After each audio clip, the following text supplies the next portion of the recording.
Okay, so what we're looking at is my vinegar eel culture. I took a sample out of my bucket. I'm not going to show you guys my bucket because honestly it is so disgusting. I've been doing vinegar eels for a couple of years, and the traditional way of doing vinegar eels is you have apple cider vinegar, and then you have distilled water, filtered water, whatever it is. And what I've been doing is every couple of months I would take my vinegar eel culture and I would split it. So like I'd have like a gallon. You go buy yourself a gallon of apple cider vinegar, and you pour half of it into another gallon, and then you take some distilled water, reverse osmosis water, something that doesn't have chlorine in it or chloramine in it. So half apple cider vinegar, half filtered water. I've been using my fish tank water a lot too, because it's got all kinds of stuff in it. And this is what I did. So I took one of my I literally filtered this stuff because, like I said, I've been doing this for a couple of years, and I had so many.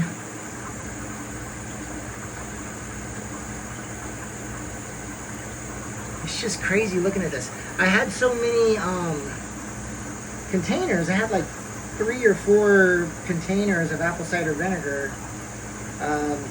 Vinegar eels. I had like 3 or 4. So I was like, oh my gosh, like this is like 4 gallons of this stuff. It's kind of crazy. So I just was like all these disgusting containers sitting around underneath my table.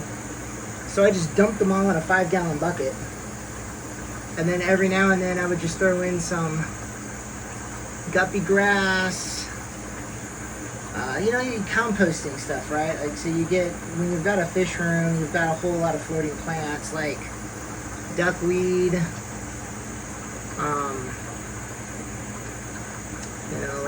duckweed and water lettuce. And I took one of my small little nets, because this stuff was so thick, and I just strained it through my little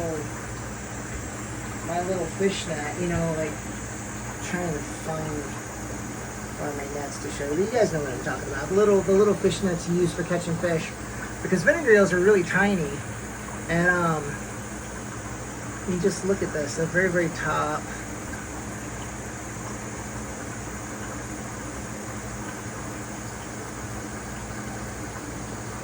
It's just crazy. This is such an easy food to culture. And I would imagine, since I've been using the duckweed and a lot of my floating plants, just throwing it in the culture. And it's just kind of, because the apple cider vinegar is so acidic, it just kind of breaks it down and it turns into a muck. Basically like a mushy food. And these guys eat it as it breaks down. But I mean, this whole thing is cloudy with vinegar eels. And you can look really close up.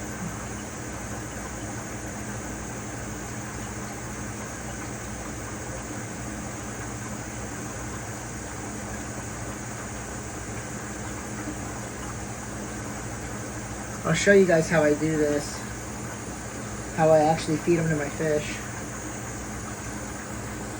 Yeah, my fish room's still a pretty big mess.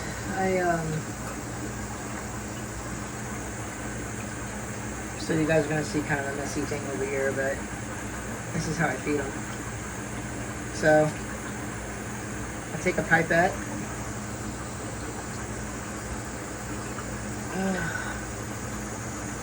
You can see that they're kind of swimming to the top.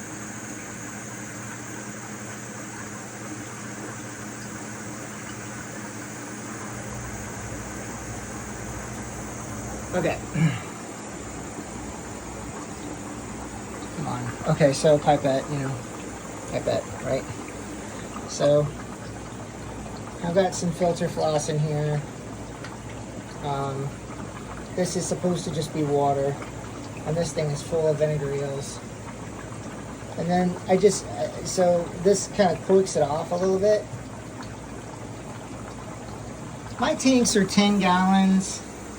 A lot of people will use like smaller tanks. So I got these new keely fish. I just put these guys in the tank, so I'm excited about that. So pipette, right? A little bit of the very, very top of it, because the vinegar eels swim through this thing. Believe it or not, they really do. Just take a little bit. Believe it or not, there is vinegar eels in this. And then you just go like this.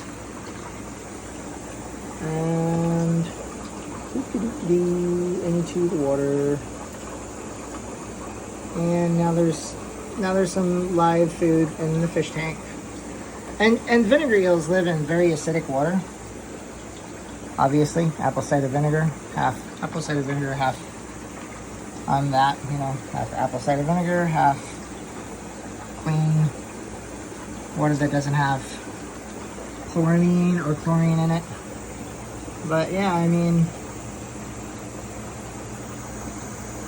I took some of the water out of this, so all of this stuff on the side is probably vinegar eels. But I mean, this is crazy.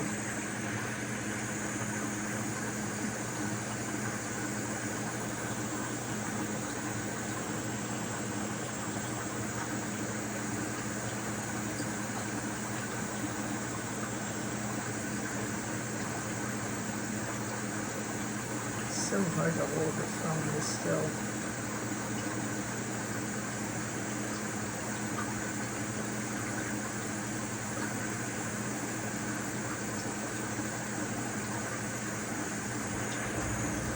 Try to do it this way so you guys can see.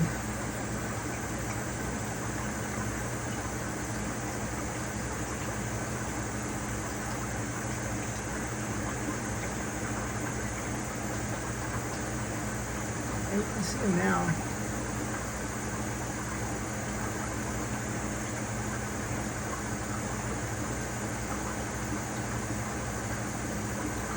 So I know it's crazy, 5-gallon bucket full of muck.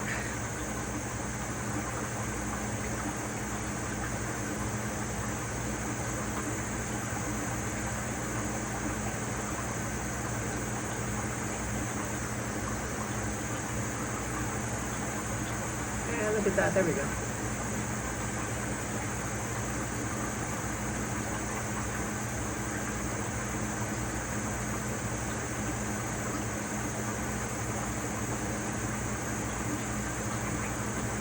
Yeah, so, I don't know. I mean, I hear vinegar eels aren't the healthiest thing to feed your fish compared to, like, Daphnia and scuds and other things. I mean, baby fish aren't going to eat scuds because scuds are too big. Brine shrimp. But, I mean, these guys stay alive in your fish tank a lot longer than brine shrimp would, because brine shrimp live in salt water. These guys live in very acidic water, but I don't know. So, like I said, like duckweed, like I threw duckweed in my bucket. So I mean, they got to be healthier, because duckweed is actually very good for you. If you look up the nutritional facts of duckweed, it's weird, but. And here is my blueberry snails. They're still doing really good. Here's one chilling on the glass. I threw a whole bunch of green water in here, and that made these guys a little more lively. I'm going to spend some time tomorrow picking out all these other snails. These guys are still doing really good. These are my Ginger Reuben babies that are growing out. You can see my male, like one of the males that fully colored up there. Glare is horrible. No. If I had the lights off, it wouldn't be so bad. But anyways, all right, that's good enough. Thanks for watching, guys.